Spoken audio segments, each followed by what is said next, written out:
Heads up, listeners, this episode is about sex, and we are really getting into it. This may not be the episode you want to listen to with your kids nearby, just saying. When I was growing up, Chris Haskell lived across the street from me. He had a half pipe in the yard, and he liked to surf. I had a huge crush on him. He and my older brother were friends and would hang out a lot. I would always try to be around, of course, when they were together. And because I was the annoying little sister, I would pester them all the time. And Chris would always say, "In your wet dreams, you'll never get us in trouble." And I'd say, "I don't wet the bed anymore." Did I mention I was 9 when all of this was happening? Well, Chris would laugh so hard, and then he'd tell me to go ask my mom what a wet dream was. So one day, I did, at the dinner table, with 4 of my brothers also at the dinner table. So right after I asked my mom and stepdad what a wet dream was, they asked my brothers to leave the table, which they did, of course. But they only parked themselves on the couch, which was 8 feet away. So my mom and my stepdad then proceeded to tell me the birds and the bees, while my brothers were snickering behind me the entire time. But you know what? I found out what a wet dream was. Sure did. And I also found out way more than I bargained for. Well, guys, even though we have talked about sex before on the podcast, I still have questions. Sex is a big topic, so let's jump in, shall we? Dr. Jenna Beckham is in the hot seat today to answer my questions about sex. Welcome. You've been here before. This is your second time on Sarah Has Questions. Yeah, I'm so excited to be back. Thank you for inviting me to come again. Remind everyone what your title is. What kind of doctor are you? I'm a board-certified obstetrician gynecologist. Okay. Well, we're talking today about, this is sex part 2. We covered a lot of sex back in season 1. And so obviously we had more questions because sex is a very complicated topic. It's got so many different facets. How does women's sexual health evolve as women age? Yeah, I think there's probably a sort of generic answer to that, but in reality, every person's sexuality is unique and very different. And there are some people who will tell you, well, I feel like my sexuality, my sexual desires really peaked in my older age. I think we sort of culturally and socially have an expectation that old ladies don't really have sex, but, they do. They still have a sex drive. There's certainly physical changes that can, impact some of our sexual pleasures and sexual behaviors. Well, like what? Like dryness of the vagina. So we know once you go through menopause, you don't have that estrogen that the ovaries produce. And that is something that results in vaginal dryness, which can result in a lot of discomfort with some sexual activities and sexual behaviors. Okay, so lube is your best friend. Lube is your best friend, and estrogen. Something you obviously would need to talk to your healthcare provider about, but it's because your body is lacking the estrogen from the ovaries that you can actually use estrogen as an insert or a cream, a gel into the vagina. Oh, I didn't know that. I thought it was all pills. Right. And that's what a lot of people think about and are sort of like, oh, I don't want to take hormones. They've heard these horror stories about, hormone therapy being really dangerous. But actually, hormone pills or the patches or things like that aren't really intended to treat they call it genitourinary symptom or syndrome of menopause, but, vaginal dryness. Genitourinary syndrome of menopause. Yes. Wow, this rolls right off well, the tongue. All right, easy to say, right? Even I'm having a hard time saying it, Vaginal dryness is much easier to say. Okay. But really, topical estrogen in that area is the most effective. And how often, do you have to do it right before you guys have sex, or do you do it kind of like allergy medicine, it builds up over time? Right. It really should be a maintenance medication. Usually you start more frequently when you're first getting, initiating the therapy, but then it's just kind of something often you'll do once or twice a week. A lot of times I have my patients do it at night, especially if they're using the inserts or the creams. Sometimes it can, cause some discharge. So it's better like sleep through that. But the absorption of the estrogen lasts beyond that. So it's not something you need to do like right before sex. If you're using it continuously, you should have those benefits. What are the most common sexual health concerns that you get from your patients in general? Yeah, I'd say the most common, the one we just talked about is vaginal is dryness. A really common one, particularly as I mentioned for patients who are postmenopausal. I think that, in general, patients don't like to bring up sexual health. So sometimes it's not a common. Well, what's funny is that, whenever we decided to do a episode on sex, we got a Wake Med who we consult with when we choose doctors, suggested an OBGYN or a gynecologist. And I was like, I honestly never thought to ask them about it. I thought there would be a doctor just about sex. Right. Yes. And you are that doctor. Turns out. Yes. Turns out. Happily, actually, but I think not a lot of people knew that. And there's pretty good evidence that patients just don't really bring up their it's sexual. so intimate and vulnerable. Intimate. Yeah, but I think pain with sex is a really common, concern, and a lot of people don't really know if it's normal or not, and I think feel self-conscious about bringing it up. Sexual pleasure, ability to have orgasm, having a lot of not people feeling like maybe they don't have the sexual desire that matches their partner, having concerns about that. Those are kind of the most common, I think, sexual related concerns I hear from patients. Let's just define sexual dysfunction then, because that's what it sounds like you're talking about is the things that are quote unquote wrong with their sexual function. So what exactly is a sexual dysfunction? Yeah, so I think that for me, the most important aspect of sort of when we say like diagnostic criteria when we're thinking about any kind of condition, there's several components that you think about for sexual dysfunction. To me, and what I tell my patients, the most important part is if it impacts their quality of life. Okay. Because it's not a dysfunction if they're happy. There are asexual people. There are people who have no interest in engaging in sexual activity. If that is their choice and they feel content with that, that's not a dysfunction. Yeah. If someone wants to be really sexually active, wants to, have orgasms, and they're not able to, then that would be a sexual dysfunction. I see. Okay. So it's very, like you said earlier, it's very personal. Absolutely. And I think the more we go along the medicine road, as it were, we're finding that all medicine is super personal. Everybody's body is so different. 100%. And really at the end of the day, it's about that individual person's experience, and it's my job to help them, achieve the goals that they really want, particularly when we're thinking about sex. Yeah. Well, I mean, I think number one, knowing that you can ask your gynecologist about sex is huge. Yeah.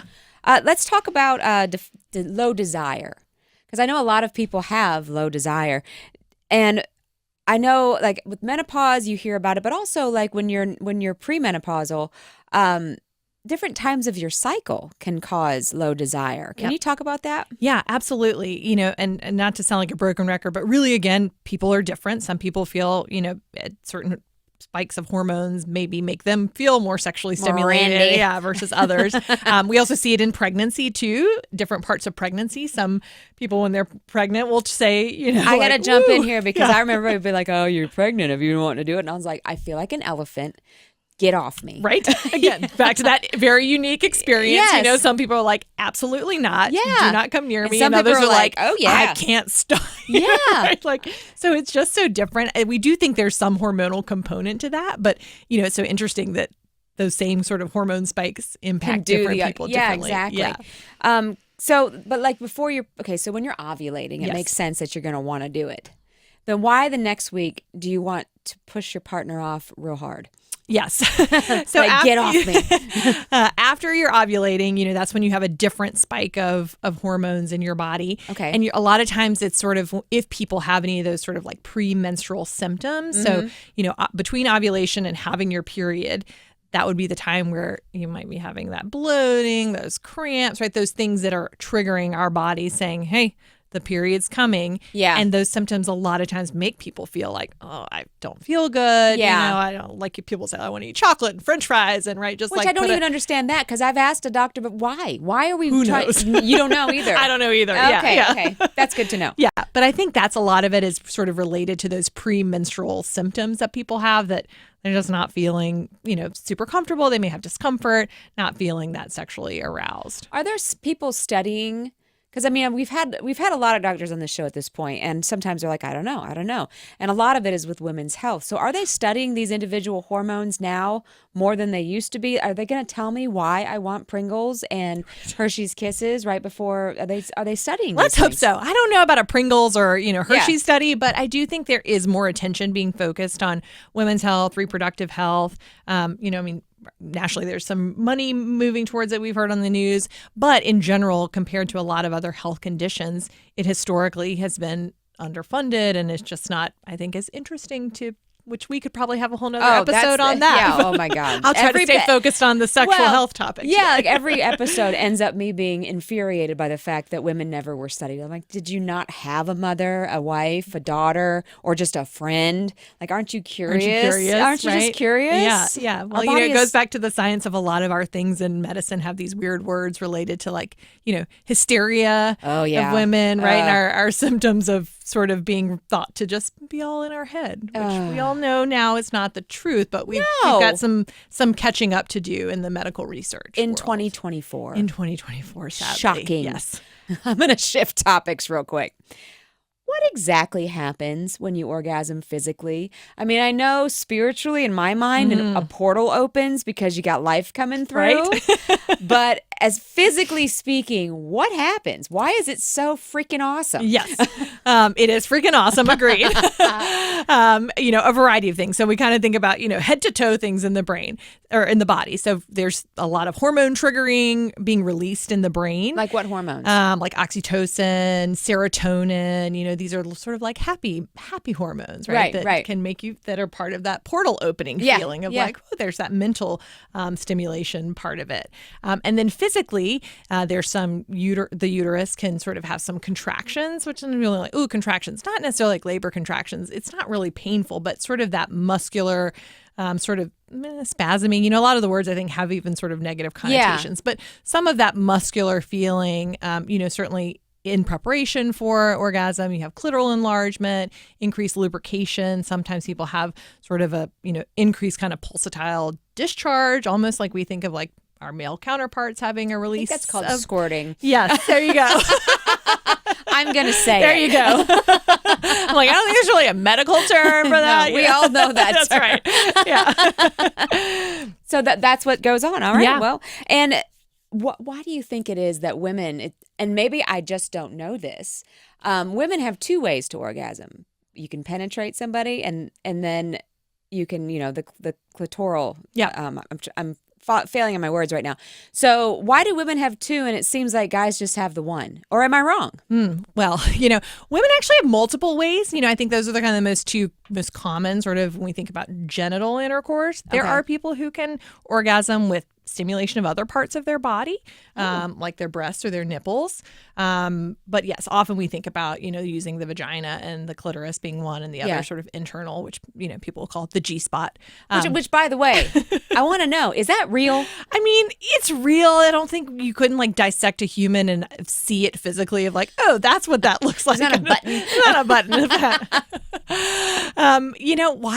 Why are they different? I don't think I know the answer to that. Okay. I think, probably something inherently related to reproduction because that's what my our guess. Bodies are, historically are thought to be used for, and that's what sex, even still today in some people, but sort of historically was thought to be. Well, and evolutionarily, right? Yeah. It's what it's the whole benefits. Point. Yes. It benefits the species. The species, right?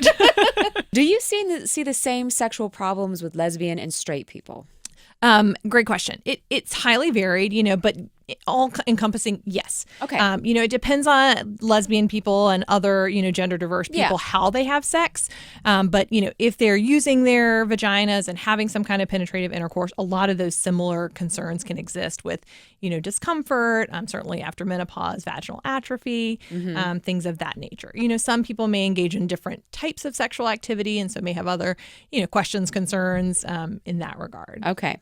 I have a couple of questions here that come from the office. Okay. I love it. Okay. So first, have you noticed different sexual trends through the generations of people? And I'm asking you this because I hear a lot of Gen Zers like butt play. Is this something that you are encountered? Do you get questions about it? Do you offer advice? Talk about butt play. Oh, yeah. The youth keep me on my toes. I'm sure. I love my young patients. I bet. They teach me a lot. I was just talking to someone the other day, and one of my friends is a high school teacher. Oh, I can't I'm always imagine. asking them, I'm like, can just keep me up to date on the new lingo so I can seem hip with my young patients. Yeah. I was talking to the medical students about sort of how I take a sexual history and talking to my patients. And, I kind of I ask them, are you sexually active? And then I say, tell me about your sexual activities and your sexual partners, because I want to hear the language that they're using. Yeah. Sometimes I have to ask for clarification. I'm like, well, what does that mean? You're like, what body part is that? What that is. But I think in general, our young people are pretty sexually explorative and are probably more open maybe than some of our peers, to, as you said, to butt play. That doesn't surprise me at all. Yeah, I think in general, they're just more comfortable with their bodies. They're more comfortable sort of seeking pleasure and exploring different things, and I think don't feel as culturally repressed about talking about thinking about sex as, yes, even not too long ago. And there's still certainly that exists in society in certain places, but I think a lot of our young people feel a little bit more empowered to sort of challenge the status quo and so get into butt play. Okay, right on. Time out. We would like to avoid having a crucial conversation with any member of the Capital Broadcasting Company HR team. In light of that, I have been asked to read the following statement from management, and I quote, "We do not discuss butt play in the office."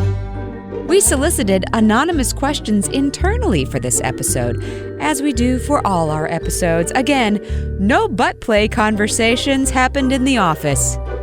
Like ever. For reals. Unquote. Men go through changes as well as they age, but do they also experience low libido? Also an office question. Gotcha. Yes, although I don't want to answer a lot of those questions because it's not my area of clinical expertise. Gotcha. I think we can see anytime there's changes in hormones over aging, it certainly can impact libido. And I think men are subject. It's not quite the same as sort of the menopausal transition that we see in people who have ovaries. They have testosterone. We have progesterone, oxytocin, serotonin, and probably, prolactin, and all those other ones. All the things, yeah. And so it's just not Ours fair. is a little more complicated. We have a soup. Yes. They have a spice. Right. I like that. So are you comfortable about talking about testosterone at all or not really? Yeah, I can talk a little bit about, I have, I see transgender male patients. So I have patients who take supplemental testosterone, and then sometimes even other patients, may ask about, or there are some people who take testosterone for sexual health therapy. So yeah, we can talk about it. If I don't know, I'll tell you. Okay, that's fair. Do women ever take testosterone when they're not transitioning? Yes. Women will take testosterone. There's some, again, broken record, not a lot of evidence about it. There's starting to be some evidence in postmenopausal women for using testosterone for increased sexual libido, sexual interest. Yeah. Well, that makes sense. Yes. So it's not really recommended or well studied in premenopausal patients. And it's kind of even a newer trend to see it. Some of our guidelines saying, you should consider it in a postmenopausal patient. So in a woman's body, does that mean that estrogen or testosterone is responsible for our libido, or is it like a cooked up soup? I think your soup analogy is a good one. I think we still, when they've looked at sort of trying to trend those hormone levels, are they related? No. So, and it's not when we're supplementing testosterone that we're looking for like a level in the bloodstream. Right. I think, again, which goes back to sort of every person's experience is just so different. But there is some evidence that supplemental testosterone can improve sexual desire. Fascinating. And some people will still use it even, off label. And there are places you can access it and do you recommend that? No, I would. It feels dicey. Yeah, it does. There are people who do a variety of things with hormone therapy, but I think we have to be careful. I think under medical supervision is probably best, and based on some evidence. And I understand the access to care is getting more and more difficult, Exactly. so I can see why people seek it out. Of course, yes, but it seems if you can, someone like you who's open, All right. One last one. And again, I'm not sure you'll be able to answer this. Oh, yeah. There's a myth out there. This is an office question. Okay. There's a myth out there that for men, sex drains your energy. And I obviously directly after the act, everyone's exhausted. Right. Sure. But this person asked me and said that there's that myth that throughout the day, like if a guy has too much sex, like sports players that sometimes don't have sex when they're in like a good run. Oh, yeah. I have heard that. Is there any truth to this? I don't know if there's any scientific evidence to that, but I've definitely heard it. I mean, it kind of makes sense, right? Again, we talked about sort of those really extreme kind of peaks of hormone surges. I mean, I think for men and women, right? Sure. It's, even if it's in time, it's variable how long it lasts, but it is a pretty intense physical experience. Yeah. So I think physiologically, psychologically, it makes sense that it would be, although a very pleasurable thing in the moment, could be something that could drain our energy a little bit. So and if you're trying to win a title, maybe you should just hold off. So, yeah. I'm not a professional athlete, so I don't have to follow anything. Really know, right? Yeah. All right. Now we're going to listeners' questions. Right. And I don't know what these are. Okay, I love it. So surprise for both these of us. are from our listeners. And by the way, if you want to make a question or send us a question, you can do it on our website, WRALFM.com. There's also hints in the notes there for you to follow. Okay, here we are. Are there any specific dietary changes or supplements that can support sexual health and vitality in women over 50? Great question. Dietary changes. Yeah, I think we talked a little about sort of supplements. Dietary changes, not specifically that, help sexual health, sexual desire. They don't have a Randy Berry. Gosh, if only. Boy, wouldn't that be? They'd sell out of that at Trader Joe's every day, right? The line out the door would be even longer. Randy Berry juice. Yeah, I don't think we found any particular, dietary supplements that necessarily benefit our sexual health. I think, in general, eating a balanced diet so you feel healthy, comfortable in your body. But it'll make you want to do it more. Yeah, let's hope so. Okay. I've been experiencing pain during intercourse lately. How do I know if it's just a normal part of aging or if it's an underlying medical issue that needs attention? I would say it definitely should have attention. No matter what. If you feel no matter pain, what. If you feel sex pain, shouldn't hurt. It shouldn't hurt. And there are ways we can help you figure out ways to not make it hurt. Especially, it sounds like from this listener that this is something new, that perhaps it wasn't previously painful. I mean, still, all the same, it definitely shouldn't hurt. But if this is something that you're experiencing newly, definitely see your provider and talk to them about it. It doesn't necessarily mean it's a medical problem, but, right. Again, with aging, there could be some vaginal dryness. Sometimes we can talk about trying different positions. Yeah. Just ways that it should be comfortable and pleasurable, and it should not be painful. So I've been hearing a lot about pelvic floor specialists for this type of thing. Are all gynecologists pelvic floor specialists, and how am I going to find one? My colleagues who I consider pelvic floor specialists are pelvic floor physical therapists. Okay. They're my best friends. I love them. I send so many patients there. You can look in a lot. Not all physical therapy practices do pelvic floor physical therapy. Gotcha. But they should. That holds up your organs. They should. It's very important. But they are wonderful and can offer really impressive services, and particularly in people who have some discomfort with sex, with intercourse.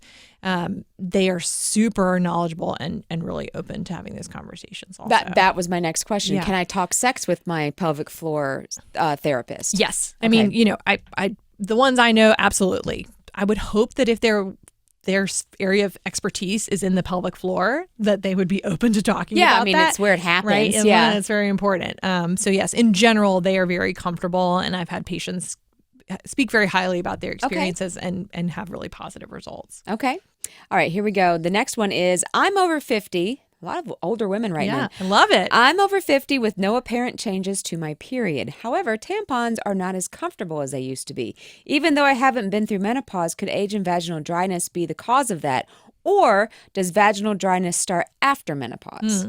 Yes. It can already be happening. If you're over 50, and even if you haven't experienced any changes in your periods, most likely your body's probably in at least the perimenopausal transition. The average age, is around 51 to 53. So, everyone is different. Some people go through it earlier, some later. But even if you're not fully through it or haven't noticed a change in your period, there's probably already some decrease in that estrogen production from the ovaries, which could result in that vaginal dryness. Just get some lube. Yes. Get some high-dollar lube, everybody. All right, this one is a great question. We mentioned the Villages earlier. It's a retirement community in Florida known for having the highest STD rate in the country. So here we go. This is the question. My dad recently moved to a retirement community. To my surprise, he mentioned several cases of STDs among his neighbors. Now I'm having conversations about safe sex with my dad. This isn't a question as much as a reminder that older people are still having sex and we can't pretend they're not. Yes, I love that. If I didn't yell too loud. Agreed. It's so true. But yes, they are still having sex. We should not pretend that they are not. And good on this listener for having a conversation with their father. Yeah. And I think, those of us who care for older adults should not ignore that or make any kind of assumption about their age and their sexual behaviors. Yeah. And anyone who's having sex, we should also be talking to them about ways to protect themselves. I mean, at a certain point, the shoes get changed, like you become the person. You become, right? And a lot of things we have to talk to our parents about that they probably, Be the example they weren't for you. There you go. On that note, thank you so much for coming in today. This has been having me. fun. You're so much fun to talk to. Oh, great. Likewise. I love Dr. Beckham. She is such a force. And she's saying what every doctor's saying so far on this podcast, which is everyone's body is so different and advocating for yourself is so important. So if you think you're having some kind of sexual dysfunction, like Dr. Beckham said, if you aren't happy, then it is dysfunction and you need to talk to your doctor. And you don't have to be shy about it. Isn't that great? If you have any thoughts on this episode, or you have a question that you want me to ask for a future episode, go to WRALFM.com/Sarah Has Questions. The link's in the show notes. Sarah Has Questions is a production of Capital Broadcasting Company. My guest today is Dr. Jenna Beckham, an OBGYN at WakeMed. To find out more about her or any of the other providers from the WakeMed team, go to wakemed.org. Thanks for listening.